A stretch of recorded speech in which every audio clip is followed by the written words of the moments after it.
So today we are going to talk about one of the mysteries of eternity. Problem that In every 510 human feet, being turn right has onto faced, 152nd Street in Southeast. the course of his existence. And it is interesting to realize that there are a number of remarkable interpretations of this phenomenon, which we call death. So in many cases, the idea has been that the afterlife was simply an extension of physical existence into an invisible realm. This was the idea of the Chinese emperor, who had clay copies of his court made in life-size figures, standing in rows to serve him in the afterlife. Now, he did not believe that those concrete figures were going to serve him, but he believed in a spiritual mystery involved, that after he passed into the other world, these concrete and stone figures would be living, that they would be alive and full size, and Turn right onto 152nd Street Southeast. Moving his court from the visible to the invisible side of life. Now in Egypt, a similar practice was also followed, but with more symbolism involved. The afterlife of the Egyptian, the Elysian fields, or the plains of Amentet, were beautiful. Turn left onto 78th Avenue Southeast. The same grounds, the same beautiful river, the wonderful people, the palaces, the temples. In 0.2 miles, turn right onto Cathcart Way. Tremendous metropolitan Egyptian super city. At that time also, the pharaoh was buried, and other nobles with similar expositions. He was buried with miniature figures of all of his retinue, his court, and all of the valuable things that he needed to continue his life in the tomb. The afterlife of the Egyptian was in an underworld, ruled over by the great deity Osiris. And this great deity, judging the quick and the dead, ruled over a wonderful realm beneath the earth that men could not see, but to which human beings passed after the physical decease. In some of the old manuscripts, various animals, such as family pets, were included among the figures that came with him into the afterlife. Everywhere we find evidences of the belief that the invisible world to which we pass and from which we came has a more or less physical appearance that is similar to the world that we know. It was not until comparatively late in the development of human thinking that the idea of heaven and hell as we think of it today came into existence. Most of antiquity had really no concept of hell.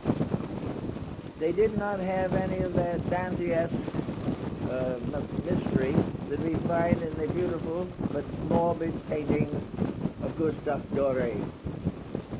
To the ancient people, hell was more or less of a shadow.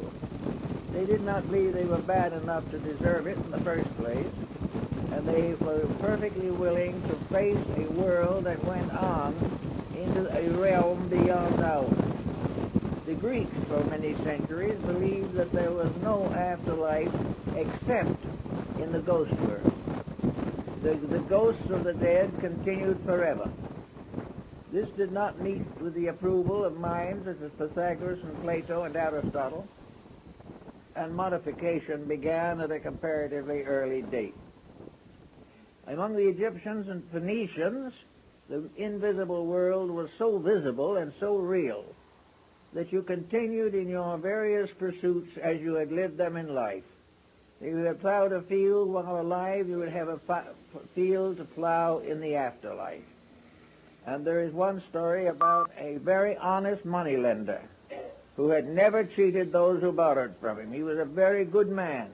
So when he died, they gave him a special privilege in the afterlife. He could set up his money tables by the gates of heaven and lend money to anyone coming in who wanted it. And he always was meticulously honest. And it was the honesty, and not his profession, that earned him this respect. Then we have another group of people who believe, as many primitive people do, including a number on the Western Hemisphere, that death is a birth into the afterlife. And many ancient peoples buried the dead in embryo position, so that the earth became the womb of the second birth. We find tombs of this kind on all the continents.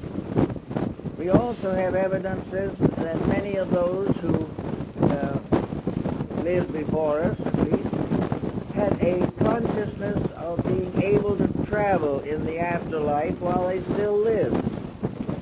This is true of the American Indians of the Southwest. It was also true of the Irish.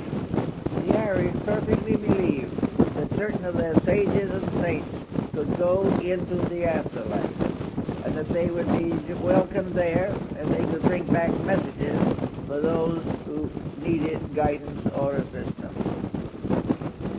It was not until comparatively late that the death took on the terrible appearance with which we have associated with it. It was not regarded by the ancients as a misfortune. It was regarded as a simple transference of conditions. The individual did not change greatly by the transition, but he functioned in a different dimension of life. And here he had to grow and learn and grow up again and go to school in some way to learn his way around this new realm. Now, psychics in all parts of the world have given us traditions about this. Andrew Jackson Davis, the seer of Poughkeepsie, one of America's most prominent early spiritualists, gave what he called a picture, the Summerland. This Summerland was a beautiful countryside, and it was an invisible pasture field with flowers and trees where individuals lived out a very beautiful life if they had earned such a record. If they had made some mistakes and so forth, they received some punishments, but ultimately were accepted into the world of eternal light, eternal summer, eternal happiness. So this was one psychic belief, and he wrote the book, The Stone Key to the Summerland. Another psychic of great fame was Baron Emanuel Swedenborg, who was one of the greatest scientists of the Scandinavian countries. He was also in his later years a psychic and had many beliefs concerning the conditions of the afterlife. He left very detailed accounts of conditions beyond the grave, which very well resembled conditions in a well-run Swedish state. And among other things, in Swedenborg's viewpoint, any young ladies who happened to arrive in this afterworld were chaperoned to make sure that everything retained its proper proprieties. Now we have constantly had psychics who have something to say about this type of thing, but have been strangely uncertain themselves. We very seldom have a psychic exposition in which the emphasis is how things are over there. We hear about famous people coming back to converse with the living, but it does not seem that any answers that they give clear the problem of life after death. The answers accept the problem, but they do not clear the path or the way or the circumstances involved in the transition. This seems to have been generally neglected throughout almost all psychic experiences. Jacob Boehme, the German mystic, had visions of the afterlife. His visions of this were very much based upon the visions of Dionysius Areopagus, the early Christian father. These dreams and visions represented a luminous universe with hierarchies representing the planets and the zodiacs. This luminous world was a world of light, of color, vibration, and was a very pleasant place. But what you did do when you get there, Bamey didn't tell us. All he expressed was the fact that it was a vision of things to be, such as the visions of the Gnostics and the Albigensians and the Manichaeans and many others.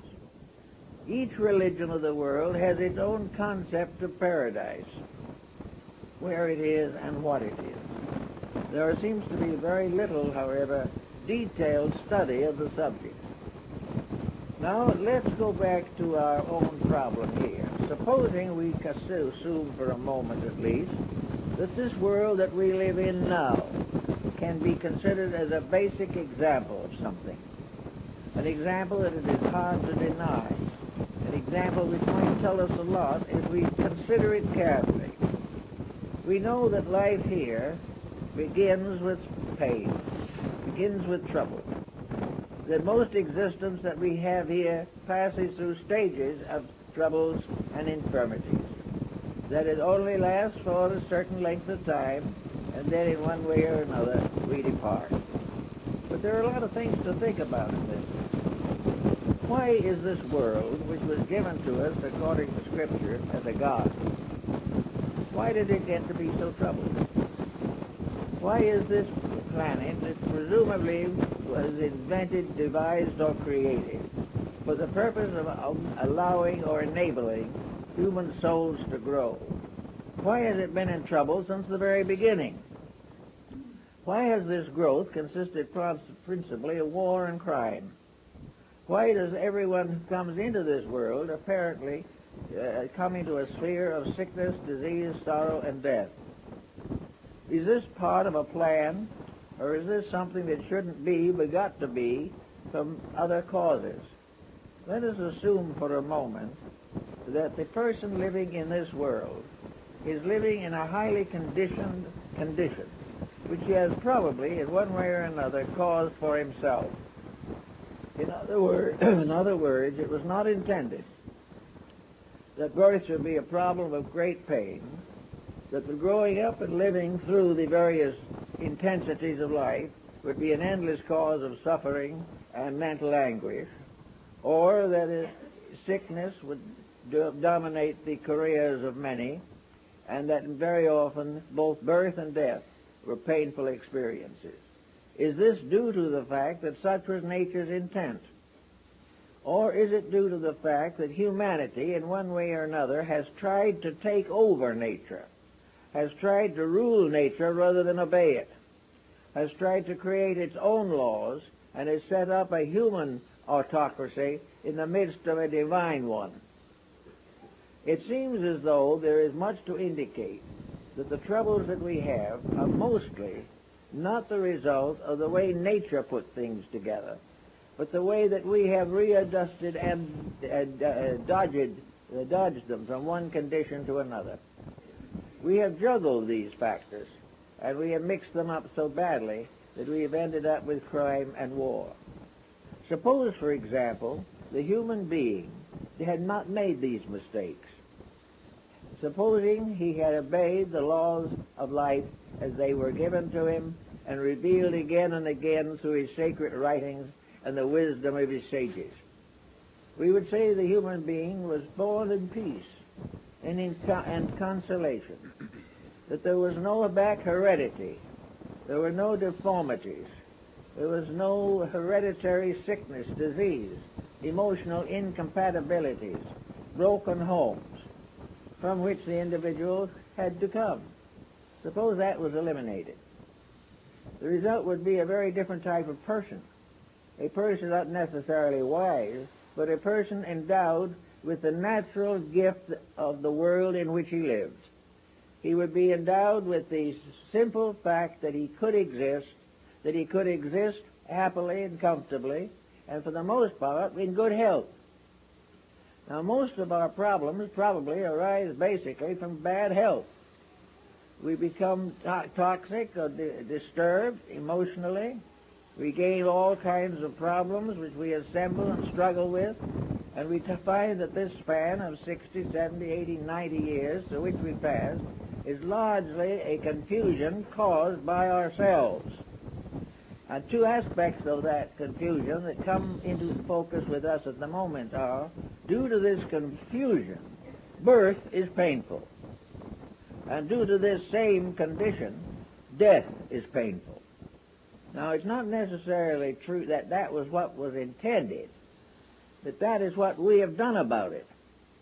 We have taken natural laws and so misused them, distorted them, and ignored them, that we have brought down upon ourselves a mass of troubles which were not necessary and which were not intended by nature. Nature did not intend man to come into a world of miseries, suffer, and depart in pain. These conditions are due to human action and thought. We are now fighting in our communities a whole series of such problems. We are fighting narcotics addiction, alcoholism, tobacco addiction. We are fighting all kinds of laws and rules relating to wealth, power, and ambition. We have set all of our goals on the physical plane of life. We have taken this world, which might have been a very happy playground, and turned it into an infirmary and a vast graveyard. This is not what nature intended. This is not what man was put together for. This is not the experience he was supposed to be ready to receive. It was assumed that he would come to this world to gradually come to glorify the Creator and the creation. Instead of that, he has come in the end to damn them both. So we have here a false beginning.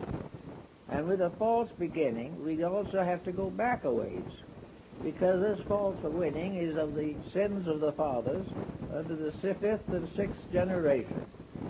We are all here with infirmities that have come from the misdeeds of our ancestors, and these we carefully pass on to our descendants. The result is that health is almost imaginary, but we are beginning to realize more of its importance. And in the last 50 years, we have done more thinking about health, probably, than any time in history. We may almost say that primitive mankind didn't think about it because it didn't do anything to hurt itself, primarily. It lived a very simple life. It had to defend itself against the terrors of the night and things of this nature, but for the most part, it lived a very simple existence. As we came to be more and more complicated, we became sicker and sicker. We gradually also then developed institutions to correct these sicknesses that we had created. But because we created them within ourselves and not in the body, the physician is not always successful. We are not able to cure the sins of the spirits with pills and shots. The entire part of the individual that is important to us at the moment is that which we can't see. It is the invisible over-self that really runs the physical body. This over-self, however, is so neglected by most people that the body is without adequate leadership. It is as though a very nice government were set up with a proper representative, and in the course of time a bunch of gangsters took it over. And these gangsters are our selfishness and our deceits and our stupidity and our rejection of common sense. All these together have ruined what might have been a pretty good place to live. Now we're gradually beginning to be a little more aware of this. It is dawning upon us that it's possible that all these misfortunes are not necessary, that they were not in the original archetype, but have been the result of a vicious misinterpretation or distortion of the common facts of good nature and common sense. So we say to ourselves, suppose we clean this up. We might then have a world in which the human being would be decently born, with comparatively little pain to the parent, a world in which they would grow up gradually and education would be suitable and adequate to their needs, and not to try to adjust them to a hopeless situation. We are educated more or less to try and lengthen our survival in a situation that never should have existed in the first place. And true education, a true realization of our real purpose and our real potential, hasn't a chance. It wouldn't even be mentioned because it would interfere with some monopoly that is flourishing, for the moment at least. So we have no way of, at the moment, correcting some of these problems. But they are correctable. They should never have existed. And they represent a very vicious misuse of an inheritance which came from the highest possible source, truth. So we go along through the years and we get sick. And we get tired. And we get tempted. And one by one we fall under some form of disease or displeasure which begins to corrupt our natures. And so the body, which probably has a potential strength of at least close to a century, may give out any pair all the life, because simply it does not have the strength with which it was intended to be endowed. Now this doesn't mean that every person in trouble has lived a riotous life, but behind every person may be several generations of the lawless. And many a proud family now, which is also in trouble, that has among its ancestors 2 or 3 that were hung from the yardarm, that were actually pirates of the worst. So we have bring with us a body which is more or less not a blessed gift in the beginning, the way it is now, though the best can be done under the circumstances. But this body comes in with a great many deficiencies that are due to the ancestral pattern of the whole line of the descent of humanity. The human generation, regeneration problem has been going on for ages. And we are now well along in a platform of misunderstandings and ignorance. So we come here with what we have. And being not too well, we begin to look over the situation to see if we can find something to do about it. So we get a little help from some new kinds of people that come up who are beginning to teach the importance of nature in remedying the defects of human beings. We begin to think of exercise and diet and living a little cleaner life and refraining from some of the noxious and toxic situations that are now gaining fame and distinction. But the moment we try to improve, we hit upon some pattern where someone is making a good profit by our not improving, and then we have difficulties again. In other words, to become honest is desperately dangerous. It becomes an interference with the rights of other people to do to us anything they feel like doing, which may or may not be particularly constructive. So on we go, and we learn a little as we go along, and we try to improve life. But we come gradually towards the end of the endurance of a body that has been seriously misused. At that time, there is a whole group of terminal illnesses with which we are combating. We are trying desperately to find cures for them, but we don't even dare to suspect that we might find a cause of them that could be corrected. So in the course of time, we come to the end. And we come to the time where there must be a division between the physical body and the metaphysical elements of the personality. We believe in idealistic philosophy and in the higher realms of thinking that the physical body is a kind of carriage, a wagon, in which something rides. That the actual being in the body is not identical with it. If you believe them to be identical, you are a materialist. If you do not believe that they are identical, you are an idealist. And 90% of humanity has been idealistic since the dawn of time. Very few peoples have ever come to maturity who believed that the individual died at the grave.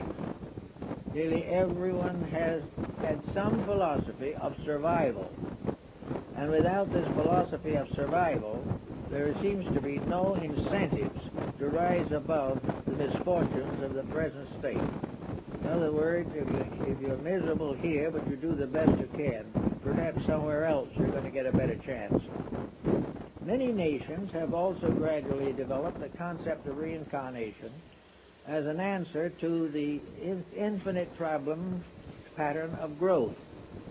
It is perfectly obvious that the average person in one body, as we see them now in incarnation, cannot be perfect. We know definitely that we cannot know everything. We cannot be everything. Certainly we try to have everything, but very few make it. What we really are is growing creatures in a midstream of life. We came from something less and we're growing into something better. And this growth obviously is not completed in one life. The individual who makes a modest gain must be considered a success. Those who ignore the whole thing can be rather much failures.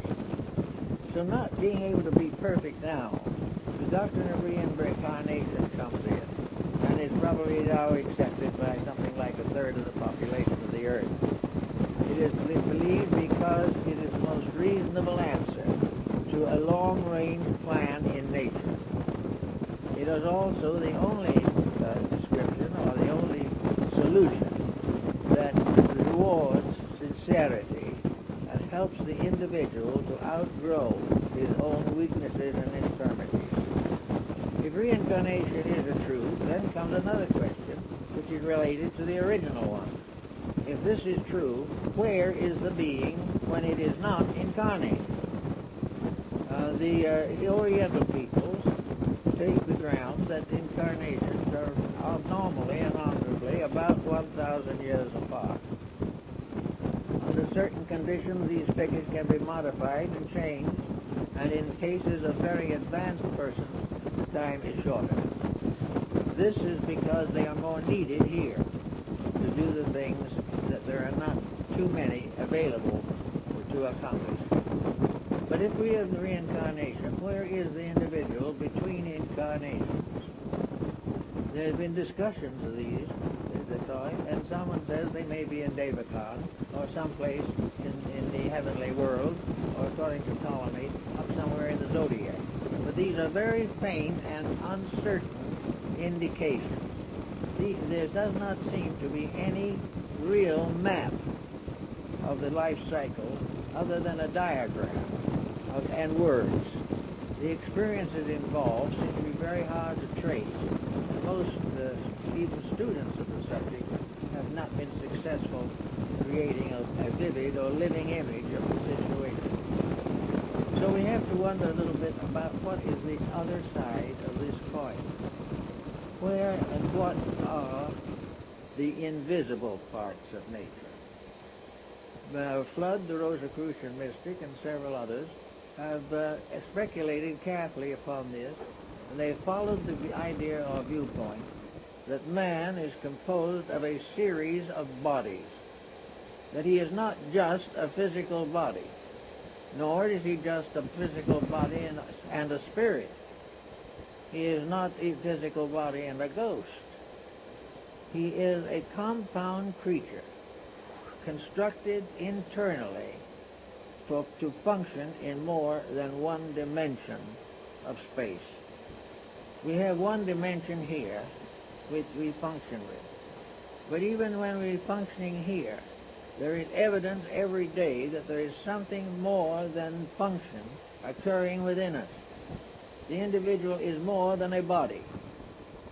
He is also more than a body and a mechanism. He is not a robot. He is more than a mechanism because he is a body with an emotional nature. He can love, he can hope, he can dream, he can have religion, he can do all kinds of emotional things which are not natural to body, nor essential to energy, but are essential to the functions that the human being possesses. Then beyond that, there is another matter, and that is I think that horse was looking at me. The mental life of the person. His mind is not his body. You can dissect him in any way you want to, but you're never going to find the mind. You can find the brain, but not the mind. The brain has to be alive And the mind has to be incarnate in that brain, or there is no mentality. But man has mentality. He can think. He has emotions. He can love. He has vitality. He can win at the Olympic Games. And he has physical establishment, which we call the body, which he keeps in the house and sends to work every day. These different things are part of man. They make together a person. And these four parts are all more or less vehicles, instruments to be used by something, to do something. Now the mind is not a divine thing.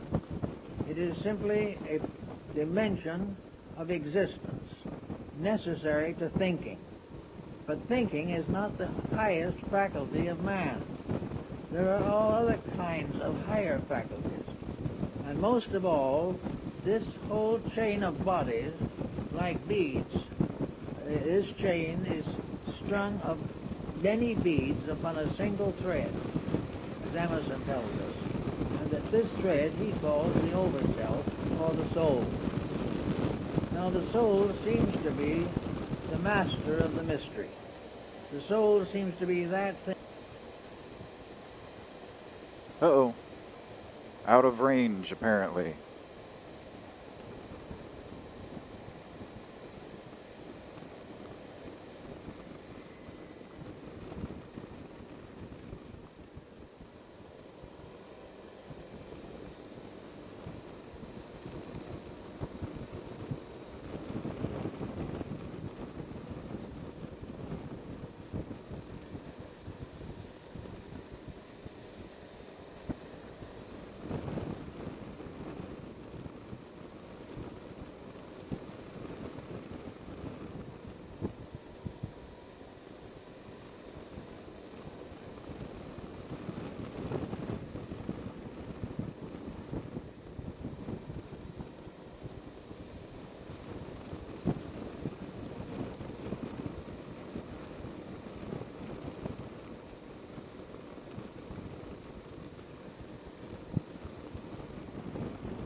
Got a little excited there.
I guess that was for me, huh?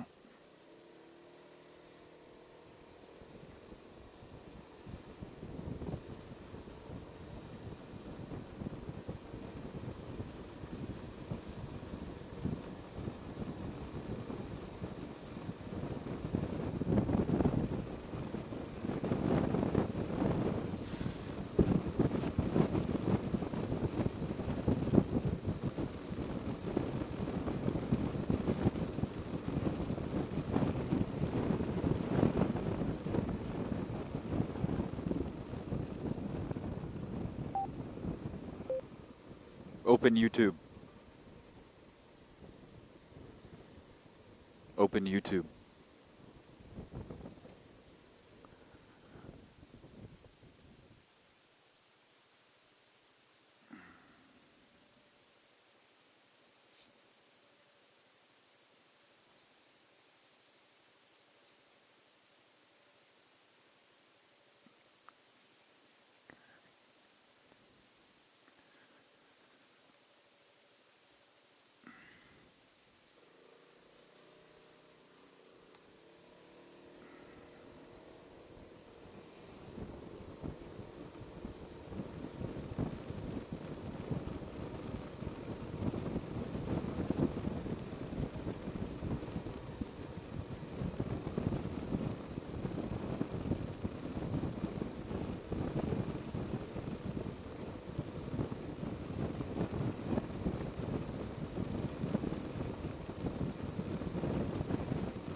Well, here we are, somewhere back in Machias. Looks like we're northwest Lake Roesinger Road.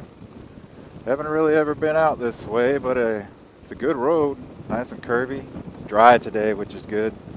Don't have to worry so much about slipping. Looks like we got some action ahead of us, so what do? I go this way? Yep. Talk about curvy, huh? There's Lake Roesinger.